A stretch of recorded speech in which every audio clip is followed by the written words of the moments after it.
এবার আমরা দেখব সোডিয়াম ক্লোরাইড দ্রবণের তড়িৎ বিশ্লেষণ।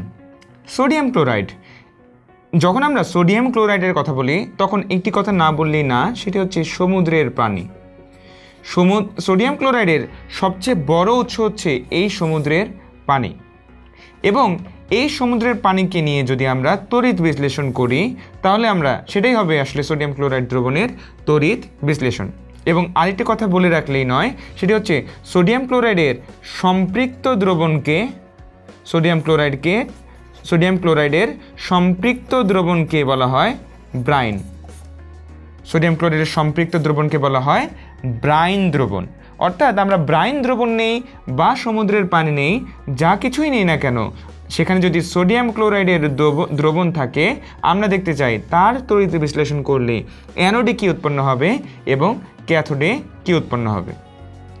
প্রথম কথা, সোডিয়াম ক্লোরাইড, সেখানে থাকবে সোডিয়াম আয়ন এবং থাকবে ক্লোরাইড আয়ন, এবং যেহেতু এটি একটি দ্রবণ তার মানে সেখানে সোডিয়াম ক্লোরাইড ছাড়া রয়েছে পানি, এবং পানি মাত্রই H+ আয়ন এবং OH- আয়ন। অর্থাৎ এই অ্যানায়ন দুইটি দৌড়াবে হচ্ছে এই অ্যানোডের জন্য, এবং এই ক্যাটায়ন দুইটি দৌড়াবে এই ক্যাথোডের জন্য।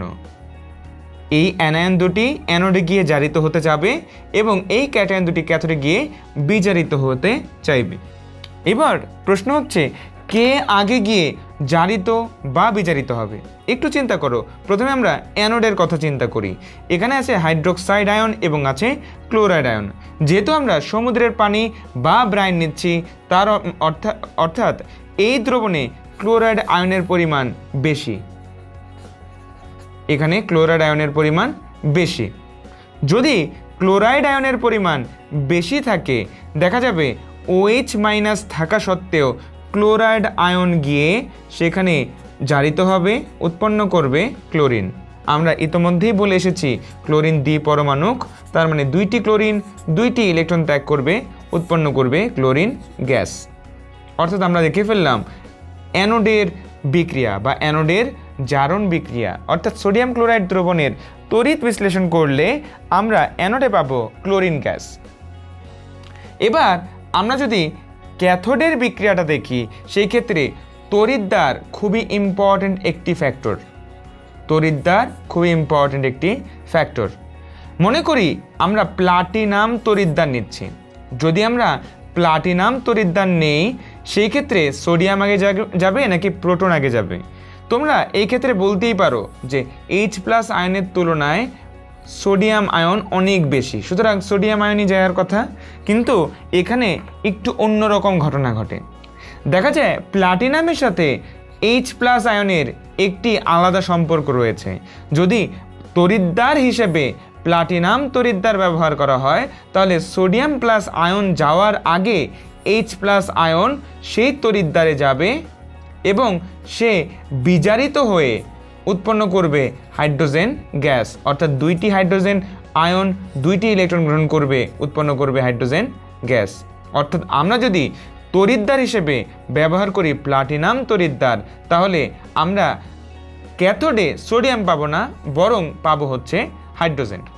এবার তাহলে প্রশ্ন আসতেই পারে, যদি তড়িৎদ্বার হিসেবে প্লাটিনাম না ব্যবহার করে অন্য কোনো তড়িৎদ্বার ব্যবহার করা হয়, যেমন যদি মার্কারি ব্যবহার করা হয়, তাহলে দেখা যাবে ক্যাথোডে এবার আর হাইড্রোজেন উৎপন্ন হচ্ছে না। এই মার্কারির সাথে আবার সম্পর্ক হচ্ছে সোডিয়াম আয়নের। অর্থাৎ এই মার্কারির উপস্থিতিতে সোডিয়াম আয়ন একটি ইলেকট্রন গ্রহণ করবে, উৎপন্ন করবে ধাতব সোডিয়াম। এই ধাতব সোডিয়াম মার্কারির সাথে একটি সংকর ধাতু গঠন করবে, যাকে বলা হয় সোডিয়াম অ্যামালগাম। অর্থাৎ এই সোডিয়াম মার্কারির সাথে উৎপন্ন করবে একটি সংকর ধাতু, যার নাম সোডিয়াম অ্যামালগাম। এবার এই সোডিয়াম অ্যামালগামকে আমরা যদি পানির সাথে বিক্রিয়া করাই, তাহলে দেখা যাবে এই মার্কারি আলাদা হয়ে যাচ্ছে এবং উৎপন্ন হবে সোডিয়াম হাইড্রোক্সাইড। অর্থাৎ আলটিমেটলি আমরা পাবো হচ্ছে সোডিয়াম হাইড্রোক্সাইড। অর্থাৎ তোমরা দেখতেই পাচ্ছ যে যদি আমরা সোডিয়াম ক্লোরাইড এর তড়িৎ বিশ্লেষণ করি তাহলে অ্যানোডে খুবই সাধারণ বিক্রিয়া ঘটে, উৎপন্ন হয় ক্লোরিন। কিন্তু ক্যাথোডের বিক্রিয়াটা একটু জটিল, সেটি নির্ভর করে তড়িৎদ্বারের উপর।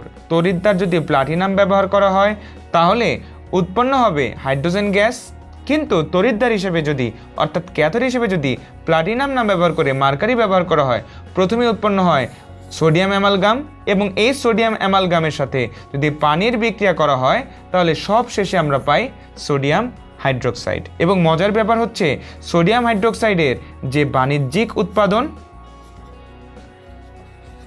সেটি এই প্রক্রিয়ায় করা হয়, অর্থাৎ সোডিয়াম ক্লোরাইড বা সমুদ্রের পানি বা ব্রাইনের তড়িৎ বিশ্লেষণ করে মার্কারি তড়িৎদ্বার ব্যবহার করে পাওয়া যায় সোডিয়াম অ্যামালগাম, যে সোডিয়াম অ্যামালগামকে পানির সাথে বিক্রিয়া উৎপন্ন করা হয় সোডিয়াম হাইড্রোক্সাইড, এবং এটি হচ্ছে সোডিয়াম হাইড্রোক্সাইডের বাণিজ্যিক উৎপাদন।